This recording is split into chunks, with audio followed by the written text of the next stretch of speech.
malalaman pag ang isang tao ay kasal na o meron ng asawa? Paano mo malalaman? Malalaman mo ba ito kapag maluwag o masikip? Ganun. Charot! With the rot! Di nga, paano mo malalaman kung ang isang tao ay may asawa na? Sa babae, malalaman mo kung may asawa na kapag maluwag. Ganun. Charot! With the rot. Di nga. Pag siguro masikip o mahigpit pagdating sa pag-budget. Pero depende rin sa pagkatao ng babae. Pag lalaki naman, malalaman mo pag may asawa na kapag merong ka-text o bigla na lang nag-change yung mood sa kalagitnaan ng inuman.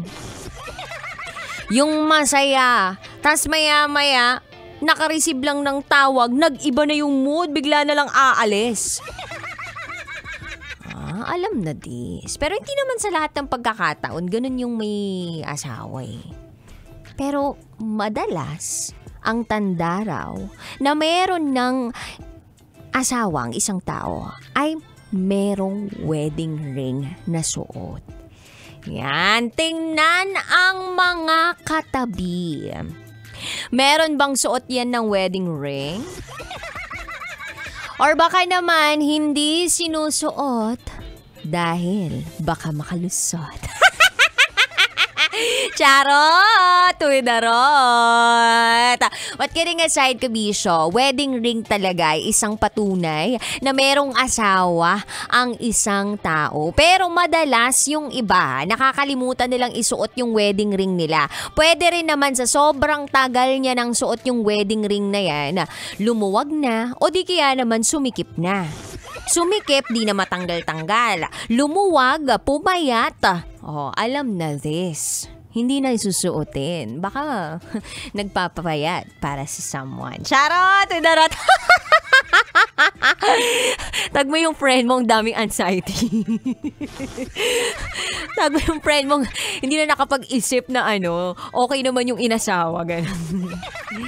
Charot lang, with the rot. Pero yung iba naman, tanggap nila kapag walang suot na wedding ring. Kasi ayaw mawala. May ganon. Pero para sa ibang tao, syempre iba yung impression na meron silang suot-suot na wedding ring. Paano naman kaya kung ang isang babae nakaka-engage lamang ay hindi na sinusuot ang engagement ring? Parang katulad ng nachichismis na si Bea Alonzo.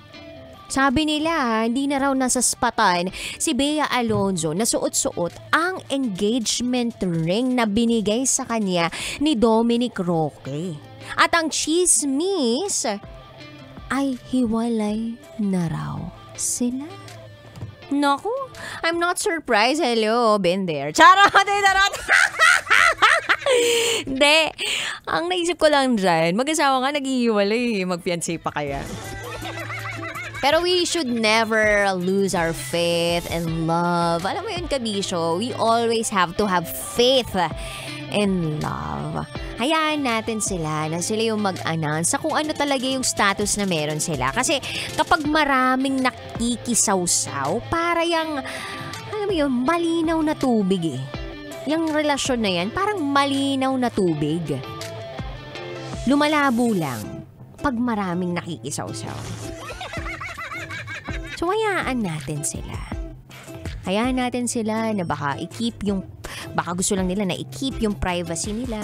Na meron talagang pinagdadaanan yung relasyon nila. O kaya naman, baka dahil nagkaroon ng condition si Bea Alonzo, sumikip yung engagement. Alam mo yun, yung mga ganong tipo. So, huwag tayo mag-conclude agad na hiwalay na sila. Huwag tayong maniniwala hanggat walang post. Katulad ng ginawa ni Catherine Bernardo. Darot. So, yun lang naman. We should never lose our faith in love. At ganun din naman ako kabisyo. Hello, ngayong Feb. Dapat Feb-ibig lang tayo. At ang daming magaganap dito sa Manila Broadcasting Company. Kaya naman sama-sama tayo bukas. Magkakaalaman na kung ano na ang big reveal ng MBC. At sa Valentine's Day, sa anniversary ng Love Radio, abangan nyo rin yung big reveal namin, ha? Merong bago. Minamahal. Charot! So, abangan niyo po yan. Pero, eto muna yun, dapat din yung abangan. Kasi 3 to 5 p.m. tayo magkakasama ngayong araw na ito. At syuwa kapiling ang babaeng naniniwalang hindi man ako palaging may pera. At least palagi naman akong maganda. I know! This is me, the one and the only DJ Rocketera.